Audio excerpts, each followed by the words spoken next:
नमस्कार, public news times channel Shimla में आपका स्वागत है। देखिए, एक बहुत बड़ा कार्यक्रम माननीय मुख्यमंत्री जी 26 तारीख से, आप ये समझें कि 2 साल का आने वाला वक्त हमारी सरकार का होने वाला है। और उसमें स्वाभाविक तौर पे प्रदेश के लोगों के आशीर्वाद से सरकार बनती है। आज भी 70% लोग गांव में रहते हैं। हिमाचल प्रदेश में लोग गांव में रहते हैं, कृषि से जुड़े हुए। सरकार की ये प्राथमिकता है, ये हमारी सोच भी थी माननीय मुख्यमंत्री की, लोग सरकार जो है लोगों के द्वार होनी चाहिए। तो इस भावना के साथ कि लोग जो गांव में रह रहे हैं उनकी क्या समस्या है, उनको कैसे वहाँ पर जाके उनके बीच जाके उसका निवारण करना है और उनके विकास के कार्य उनकी बात को सुनना है। मैं समझता हूँ एक बहुत महत्वपूर्ण ये प्रोग्राम शुरू हो रहा है, जिसका शुरुआत माननीय मुख्यमंत्री जी 26 तारीख को रोडू के क्षेत्र डोडरा क्वार से कर रहे हैं। और वहाँ जाएंगे और रात का जो है उनका ठहरने का जो स्टे होगा वो गांव के अंदर होगा। और आप समझें कि बहुत मुश्किल क्षेत्र है, ट्राइबल से भी बड़ा मुश्किल क्षेत्र है डोडरा क्वार का। आगे वहाँ जल्दी अब बर्फ़ का मौसम होगा और वो रोड सड़कें बन जाएगी। तो मुख्यमंत्री जी ने जो प्रोग्राम शुरू किया है, मैं समझता हूँ सही मायने में हमारे कैबिनेट के सभी लोग और सभी विधायक लोग ये इसको अनुसरण करते हुए इस प्रोग्राम को आगे बढ़ाएंगे और लोगों के बीच गांव में जाके उनके बीच जाके उनके समस्याओं का समाधान ढूंढेंगे सरकार, और साथ में ऑफिसर्स होंगे। लोगों की बहुत सारी समस्या वहीं पर जो है, ऐसा प्रयास सरकार का है कि हम उनकी समस्याओं का समाधान वहीं उनके स्थान पर करेंगे। सर, नेता पति क्या वही देखिए, एक चीज़ है कि माननीय प्रधानमंत्री जी ने इस बात का जिक्र किया और इसके लिए कमेटी भी बनाई थी पूर्व राष्ट्रपति जी की अध्यक्षता में। उन्होंने अपनी रिपोर्ट भी सौंपी है कि भाई वो चाहते हैं कि देश में एक चुनाव हो पूरे देश के अंदर। पर देखिए, बात सवाल ये है कि अभी रिसेंटली आप देखें, हरियाणा विधानसभा का चुनाव, जम्मू कश्मीर का चुनाव, और साथ में अब दोबारा से 15 दिन के बाद नोटिफिकेशन हो रही महाराष्ट्र का चुनाव, झारखंड का चुनाव और दिल्ली का फिर अगले महीने। अब आप बात करते हो वन नेशन वन चुनाव, और आपका रोड मैप ये है उसका। अमूमन क्या होता था कि जब भी राज्यों के चुनाव होते थे 6 महीने के अंदर, अब किसी भी स्टेट का चुनाव होगा तो इलेक्शन कमीशन उन चुनाव को क्लब कर देता था। सोच क्या थी कि ये देश के अंदर एक समय में क्लबिंग करके राज्यों के चुनाव कराए जाए। और इस बार जो बात कर रहे हैं कि एक चुनाव होना चाहिए देश में, उन्होंने क्या मॉडल दिया, हर 2 महीने में, हर महीने में चुनाव, जबकि हमारे हिसाब से ये सारे क्लबिंग करके एक वक्त ये चुनाव होना चाहिए था। दूसरी बात है कि अब ये इलेक्शन कमीशन को फैसला लेना चाहिए था, लेकिन लोकतंत्र में आप समझें कि जो संस्थाएं हैं, इंस्टीट्यूशंस हैं, वही लोकतंत्र की ताकत है। लोकतंत्र तो सीधे तौर पे इंस्टीट्यूशंस पे टिका हुआ है। अगर आप उनको रबर स्टंप बना दोगे तो ये तो एक बड़ा प्रश्न चिन्ह हो जाता है कि आप किस तरह की बात कर रहे हैं। इसमें बड़ी साफ कंट्रडिक्शन सरकार की दिख रही है। नरेश जी, वही अगर बात करें JNK की, जो कि देखो, सवाल ये है कि सच्चाई हमेशा ज़रूर सामने आती है, कई बार उसमें समय लगता है। ये विवाद मंदिर मस्जिद का नहीं था।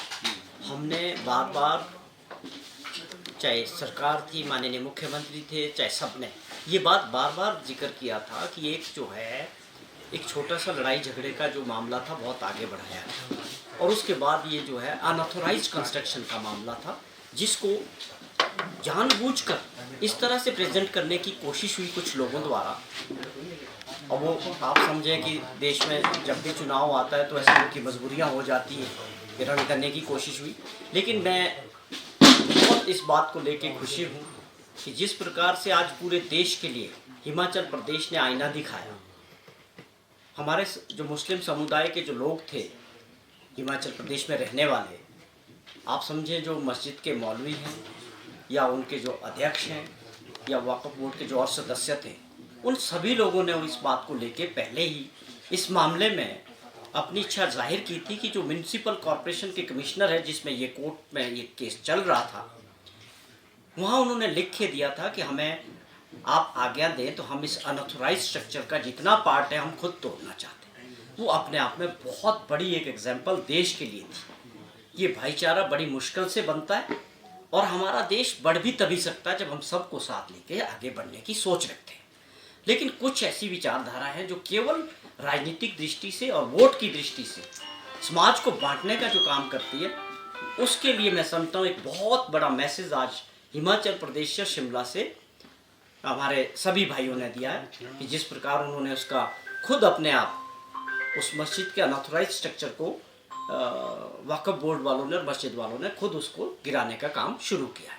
तो मैं समझता हूँ ये एक बहुत अच्छी पहल है, ये पूरे देश के अंदर एक सबके लिए सीख लेने की आवश्यकता है और इसका स्वागत करता हूँ कि उन्होंने बार बार इस बात का जिक्र किया था कि हम केवल सद्भावना जो हमारे प्रदेश के अंदर है, सभी समुदाय के लोग यहाँ हिमाचल के अंदर प्यार मोहब्बत से रहते कहते, उसके नज़र हम खुद इसको जो है तोड़ने के लिए तैयार हुए।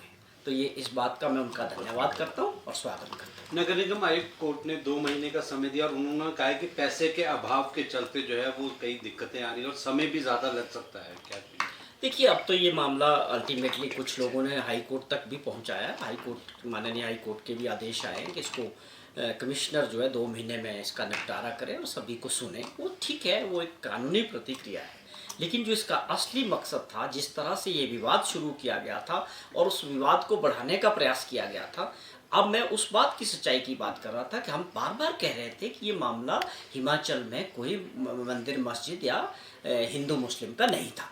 ये सीधे तौर पे जो है एक अनऑथोराइज कंस्ट्रक्शन का था। उन्होंने उसको एक्सेप्ट किया और आज उनको तोड़ने को तैयार हो गए। तो ये अभी भी उन लोगों के लिए सीख लेने की आवश्यकता है कि आप ऐसे झूठे प्रचार से जो है समाज को खराब करने का काम कोई भी ना करे। मुख्यमंत्री जी का आज कैबिनेट के बाद दिल्ली जाने का, वहाँ से वायनाड में हमारी राष्ट्रीय जनरल सेक्रेटरी प्रियंका गांधी जी का नॉमिनेशन, उसमें पार्टिसिपेट करेंगे और 23 की रात को लेट नाइट दिल्ली पहुँचेंगे। उसके बाद 24 को शायद दिल्ली में ही कुछ कार्यक्रम हैं, मिलना है सरकारी, तो अभी वहाँ से आगे का प्रोग्राम आगे बनेगा। जब मुख्यमंत्री दिल्ली जाते हैं तो कई मंत्रालयों से, कई अफसरों से बातचीत करके प्रदेश के हित के मुद्दों को आगे बढ़ाने का हमेशा प्रयास रहता है। तो ये बाकी 26 का ऑलरेडी प्रोग्राम बन चुका है जाने का। धन्यवाद। वीडियो अच्छा लगा हो तो पब्लिक न्यूज़ टाइम्स चैनल को सभी मीडिया प्लेटफॉर्म्स पर लाइक, शेयर और सब्सक्राइब करें।